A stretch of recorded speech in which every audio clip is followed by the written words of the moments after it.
wabarakatuh. Kepada Allah Subhanahu wa taala, Tuhan yang Maha Esa, kita mohon perlindungan. Semoga kita dijauhi dari mara bahaya dan bencana, apalagi sekarang negara kita, negeri kita sedang dilanda oleh COVID-19. Selawat dan salam kita aturkan kepada Nabi besar Muhammad sallallahu alaihi wasallam. Allahumma salli ala Muhammad wa ala ali Muhammad. Assalamualaikum ya Rasulullah. Saudara sekalian, pecinta sastra, pecinta channel TAS TV, jangan lupa subscribe, like, dan share, karena ini konten yang berkaitan dengan ilmu pengetahuan. Pada kesempatan ini saya akan membicarakan kelanjutan masalah sanggar.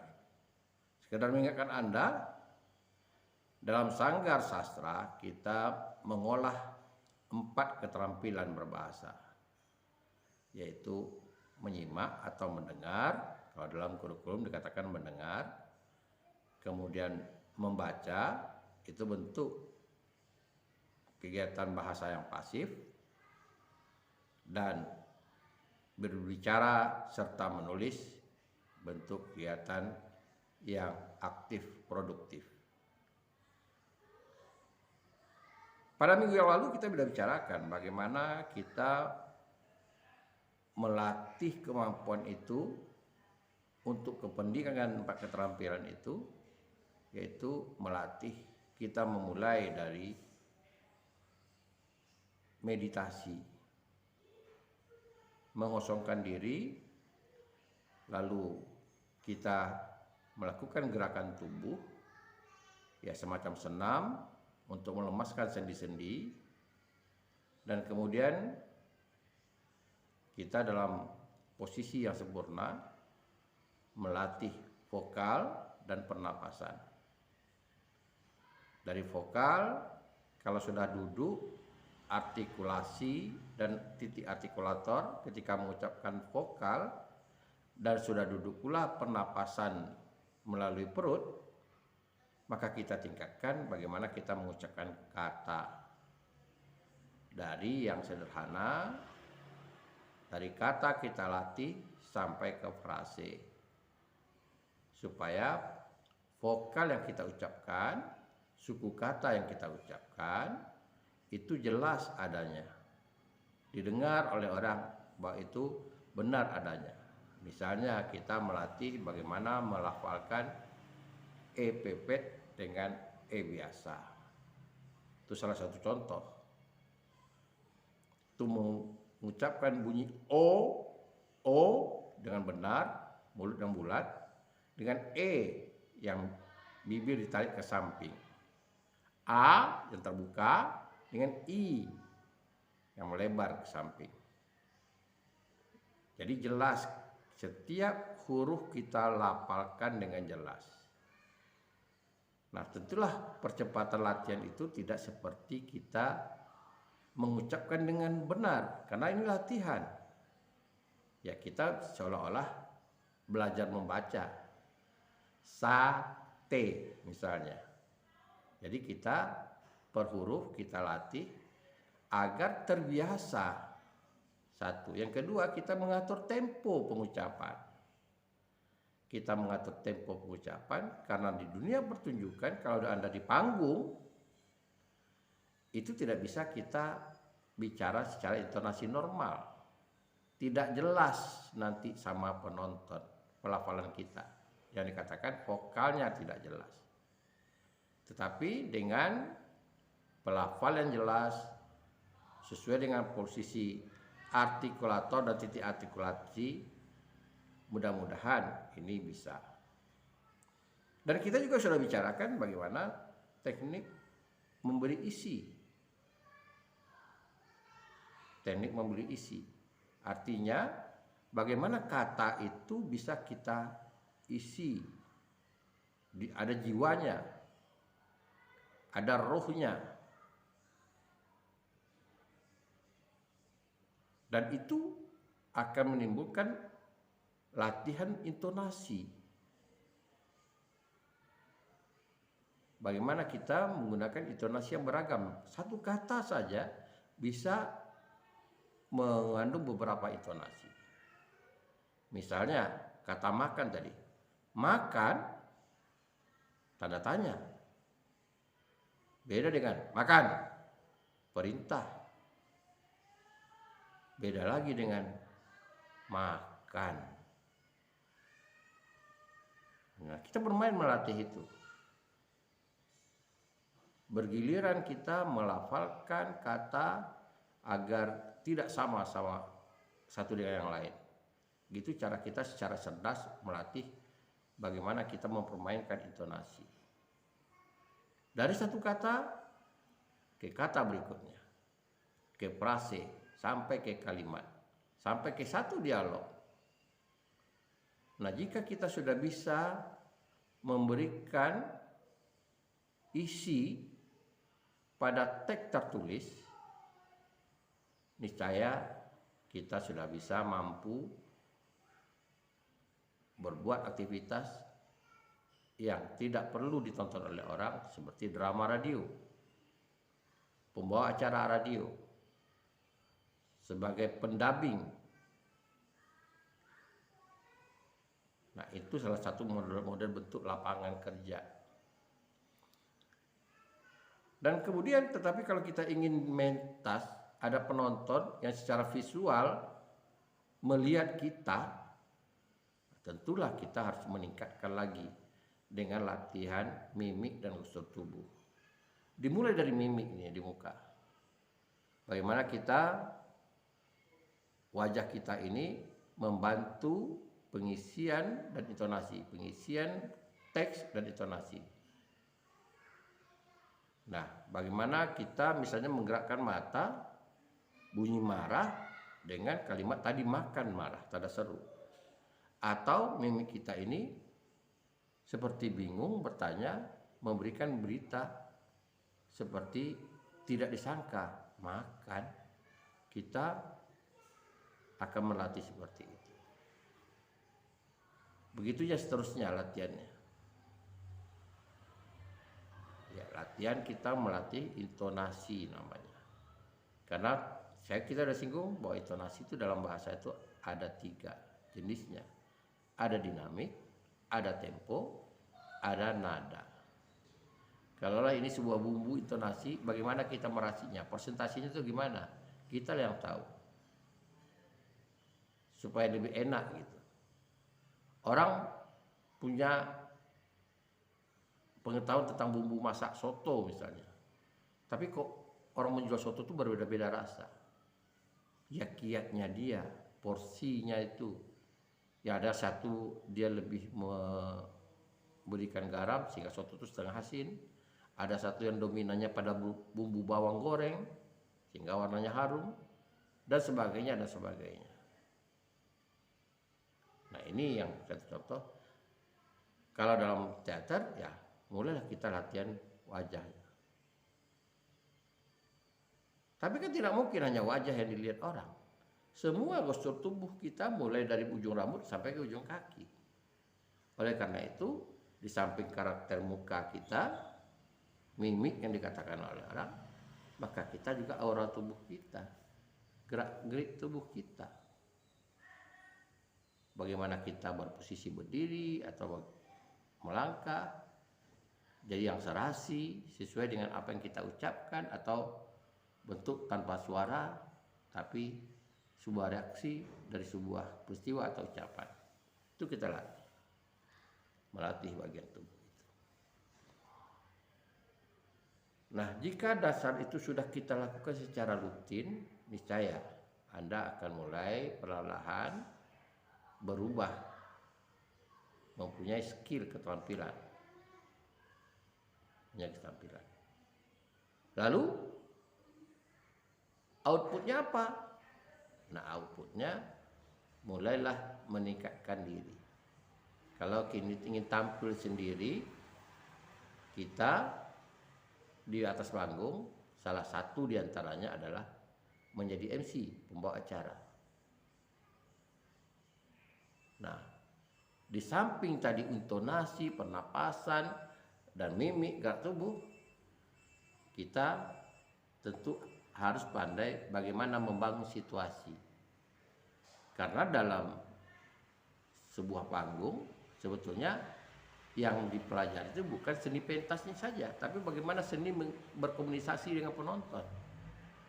Ibarat sebuah dunia, ada dunia dibagi dua, ada dunia pentasnya yang si pelaku, yang berespons, yang beri stimulus, ada dunia penonton, yaitu respon. Nah, sekarang bagaimana kita memancing respon?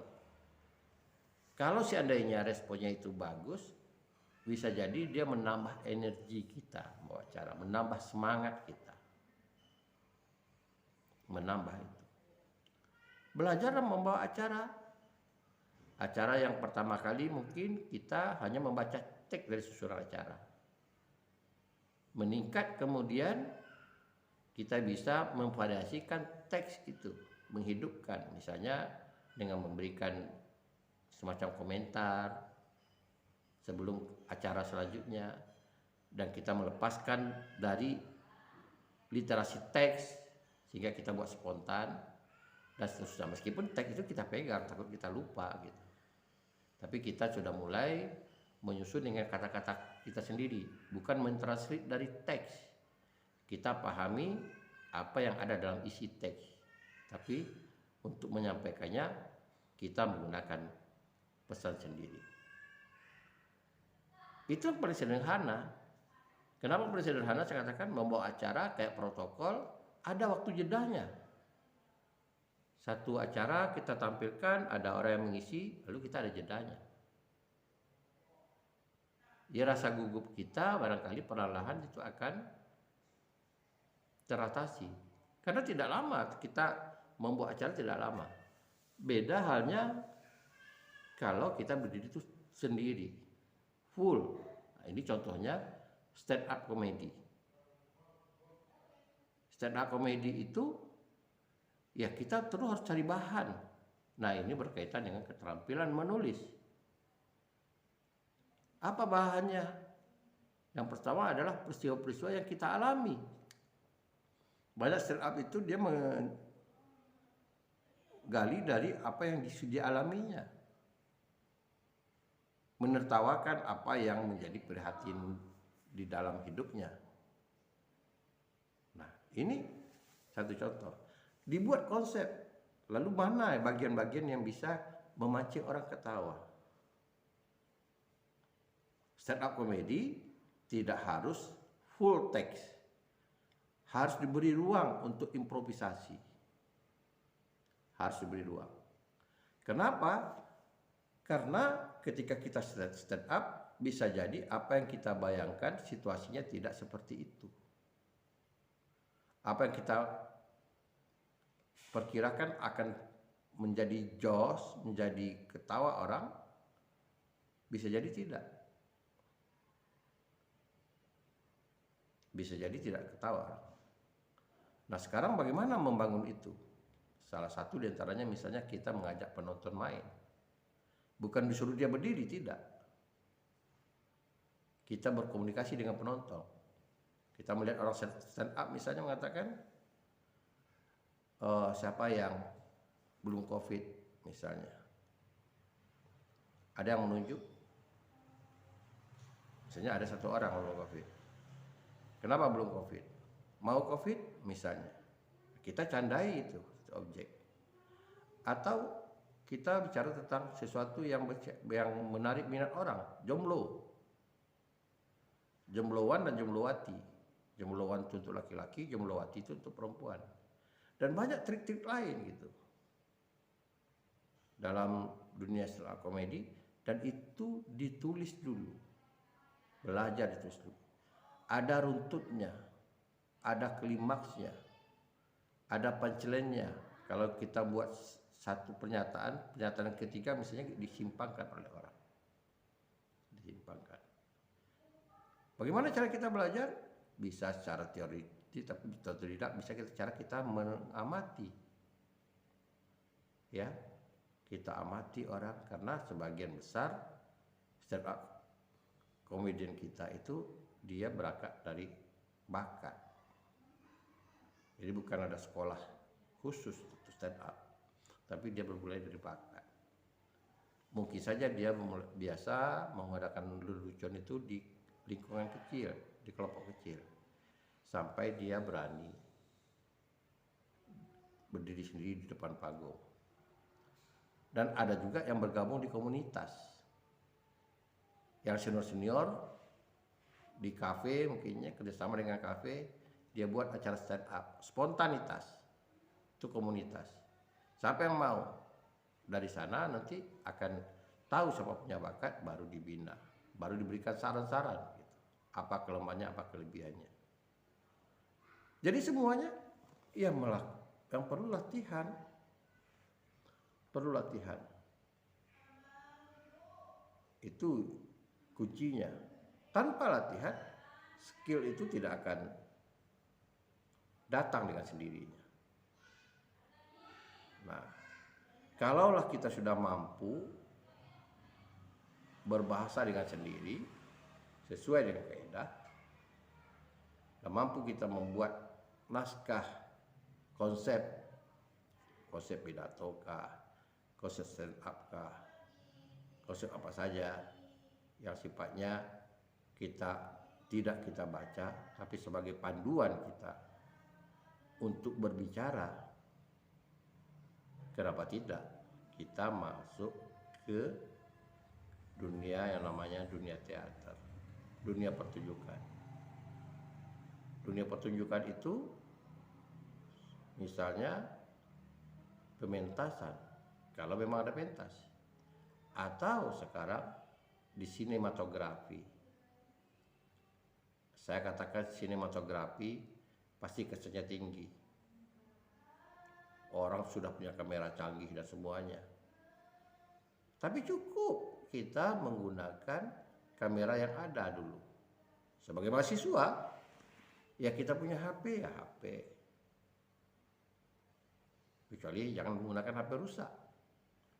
Kita perlahan kita menggunakan HP. Nah, ini pernah terjadi di mahasiswa saya. Mereka mulai membuat film seri, 6 seri. Pertemuan ke-11, 12, 13, 14, 15, 16. Ada 6 seri.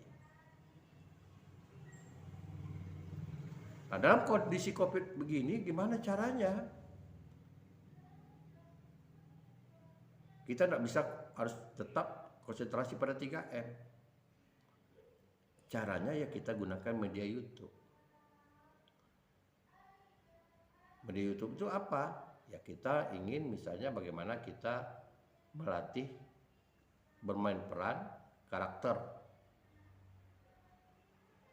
Nah, silakan mahasiswa bisa mengamati sebuah objek yang ada dekat rumahnya atau di mana saja yang dia biasa mengamati, yang mungkin lagi familiar, tukang goreng kah, tukang bakso kah, tukang mie ayam kah, penjual tahu goreng kah namanya. Bukan harus penjual, tukang cleaning service kah. Bagaimana dia secara tidak sadar membuat perilaku. Saya katakan tidak sadar karena otak kecil dia yang aktif. Nah, dia tidak sengaja membuat itu karena otomatis otaknya. Nah, kita amati sedetail mungkin bagaimana caranya, misalnya dia mengambil jualannya, menawarkan jualannya, mengambil bayaran dan sebagainya. Besoknya kita coba pula berperan seperti dia. Kalau perlu kita minta izin sama dia, nah kita bermain peran. Nah, sebagai evaluasi, Anda rekam apa yang dilakukan dia, dan Anda rekam apa yang Anda buat. Bandingkan tingkat pencapaian Anda menirunya. Saudara sekalian, di dalam dunia TikTok atau YouTube banyak parodi-parodi yang yang dilakukan oleh netizen yang berkaitan dengan meniru orang. Walaupun itu namanya parodi, tapi dianggap tidak mudah. Misalnya parodi tentang seorang artis namanya Isdalia, parodi tentang Ivan Gunawan, komentarnya tentang pembantu rumah tangga, parodi tentang Pak Rozak, ada semuanya di YouTube itu. Bahkan dijadikan konten untuk TikTok. Mereka menggunakan suara asli, tapi yang tampil mereka. Yang tampil mereka. Maksudnya begini, dia rekam suaranya Pak Rozak, suaranya Isdalia atau Ivan Gunawan, lalu dia tirukan dalam bentuk ekspresi. Seolah-olah yang melafalkan itu dia. Nah ini banyak. Dan dapat respon. Ya seni parodi itu dapat respon dari penonton. Nah ini sekali lagi saudara sekalian, jangan sampai kita lengah. Itu salah satu lagi peluang. Sudah tadi bawa acara, ya bagaimana kita membangun suasana itu hidup, membuat parodi. Kalau Anda punya YouTube, bingung-bingung bikin konten, kenapa tidak buat parodi? Apa yang tren sekarang? Kita buatkan parodi. Sudah jadi satu konten. Kalau Anda lihat di TikTok itu yang memparodikan Ayah Roza, itu dia punya berapa konten. Dan semuanya ramai orang nonton. Gitu.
Jadi saudara sekalian, itulah kemampuan dalam sanggar yang kita olah harus seiring. Kemampuan berbicara, kemampuan menulis, kemampuan membaca, dan kemampuan menyimak. Harus seiring. Nah, kalau sudah begitu, kita tinggal lagi bagaimana mempublikasikan pemimpin. Apa kemampuan kita dan sanggar. Yang medianya yaitu YouTube. Medianya YouTube. YouTube Anda gitu.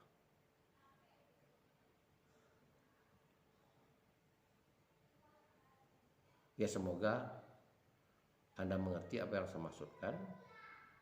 Dan tidak ada keterampilan yang akan datang tiba-tiba kalau tidak kita memulainya. Jadi kita berusaha sekarang melatih Anda stay at home, stay by di rumah, kuliahnya daring. Nah, betul tidak Anda melakukannya, Anda bisa laporkan dalam bentuk konten. Bahwa Anda betul misalnya melakukan tahapan-tahapan latihan. Dan Anda jelaskan, misalnya ini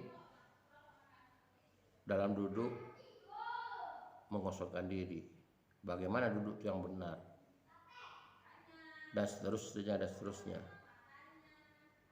Kenapa demikian?